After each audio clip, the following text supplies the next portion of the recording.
Salam dostlar, bugün sizinle 7. sınıf fizika iş defterinin 1. hissəsindən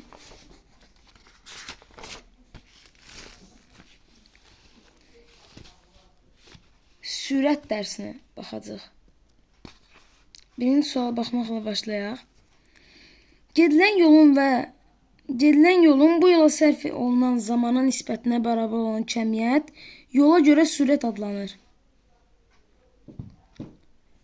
V bərabər L bölünsün T ilə.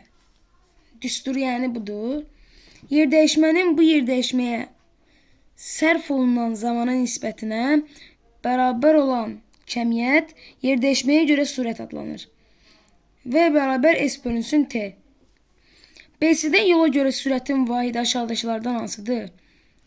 Metr bölünsün saniyə. Avstraliyada yaşayan kenqurular 30 dəqiqə ərzində 18 km məsafə qət edə bilirlər. Onların yola görə sürətini hesabla. Cavabı BC-də əsas vahidlərlə ifadə et. V bərabər 18 km bölünsün 30 dəqiqə. V bərabər, yəni 30'da 18. Bunu çeviririk metr bölünsün saniyəyə. Çünki BC-də əsas vahid budur. V bərabər 18 km bölünsün 30 dəqiqə bərabərdir 10 metr bölünsün saniyə. 5. Yuvasından ov uçan qartal müəyyən müddətdən sonra yuvasına döndü. Onun yerdəyişməyə görə sürətini tap. V bərabər S bölünsün T, yəni 0 bölünsün T. O da bərabərdir 0.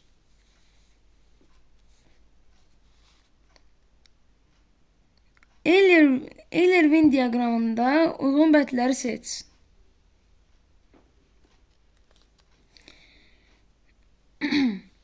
Birinciyə 2-4 olur. Yalnız ədədi qiyməti var. Vahidi zamanda gedilən yoldur. İkinciyə 1 və 5 olur. Həm ədədi qiyməti, həm də istiqaməti var. Vahid zamanda edilən yer dəyişmədir. Üçüncüdə isə 3 uyğun gedir. BC-də vahidi metr bölünsün saniyədir. Aşağıda verilənlərdən doğru olanları seç. Hərəkət zamanı yola görə sürət azala bilməz. Hərəkət zamanı yerdəyişməyə görə sürət azala bilər. Hərəkət zamanı yerdəyişməyə görə sürət 0 ola bilər. 8-ci sual. Sxemi tamamla. Skalyar kəmiyyətdir, yola görə sürət. Yerdəyişməyə görə sürət vektorial kəmiyyətdir. BC-də vahidi isə metr bölünsün saniyədir. 9. Motosikletçi sxemdə göstərildiyi kimi M nöqtəsindən N nöqtəsinə 2 dəqiqə ərzində gəlir. Onun yerdəyişməyə görə sürətini tap və istiqamətini sxemdə göstər. Burada V bərabər S bölünsün T düsturundan istifadə edəcəyik. 1200 metr bölünsün 2 dəqiqə. Bu da bərabərdir. Dəqiqəni çeviririk saniyəyə, metr bölünsün saniyə ilə ifadə edə bilək deyə. 1200 metr bölünsün 60 saniyə, o da bərabərdir 10 metr bölünsün saniyə. Və bizə deyir, istiqamətləri sxemdə göstər. İstiqamət bu tərəfə doğrudur. Yəni şərqə doğru. Avtomobil şəkildə göstərilmiş trayektoriya ilə hərəkət edib, onun yerdəyişməyə görə sürətinin ədədi qiyməti yola görə sürətindən böyükdür, yoxsa kiçikdir? Kiçik olacaq. Yəni S kiçikdir L-dən. Yəni baxın, bu düz xətt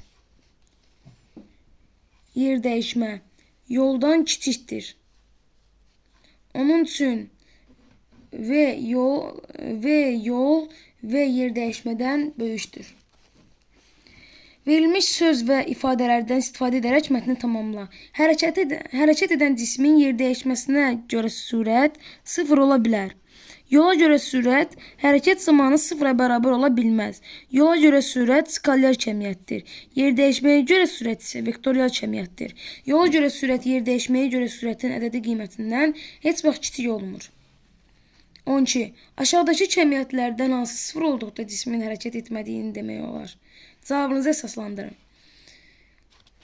A. Yola görə sürət, B. Yer dəyişməyə görə sürət. Burada cavabımız A variantıdır. Çünki B variantında deyir yer dəyişməyə görə sürət.